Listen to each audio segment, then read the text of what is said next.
Have you ever bitten into your absolute favorite snack, maybe like that specific potato chip or a burger from a fast food place, Hmm? and you bought it somewhere completely different, maybe even, across the country, Yeah.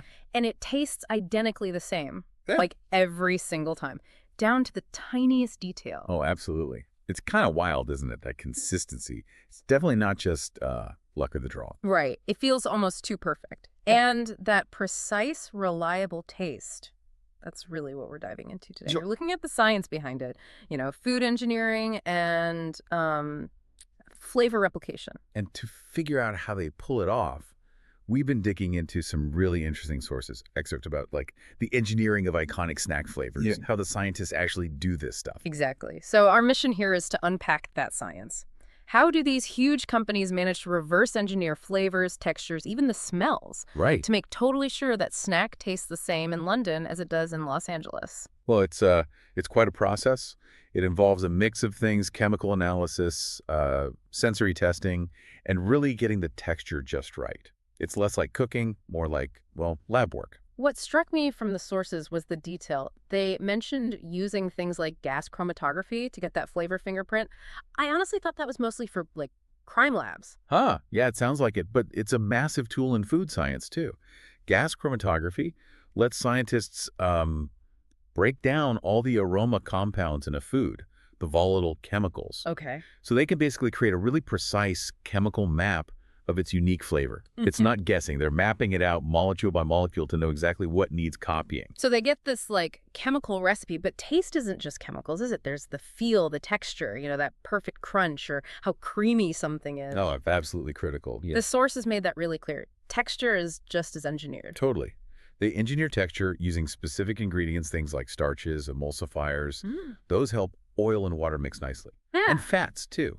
Scientists know how these ingredients behave, so they tweak them to get that ideal crunch or that perfect mouthfeel reliably, batch after batch. It's about controlling the physical side of eating. And sometimes getting that consistent flavor means using ingredients you might not think of first. The sources mentioned a heavy reliance on synthetic compounds. Yeah, that's key for consistency and, frankly, cost. Natural sounds nice, but for that guaranteed, repeatable flavor on a massive scale. Synthetics often give you a reliability and price point that, well, natural sources just can't match consistently. Like what? Think vanillin that gives you vanilla flavor way more consistently and cheaply than actual vanilla beans. Or diacetyl. That's often used for that specific buttery note you find in lots of things. Interesting. The point isn't really that synthetics are bad. It's that they're essential tools if you want that extreme consistency consumers expect, everywhere, all the time. And this super precise engineering, it's not just for the big brand names, is it? It also explains how other products can taste so similar, maybe for less money. Exactly that. You know when you try a store brand chip and think, wow, this is just like the famous one? Yeah. That's this process in action.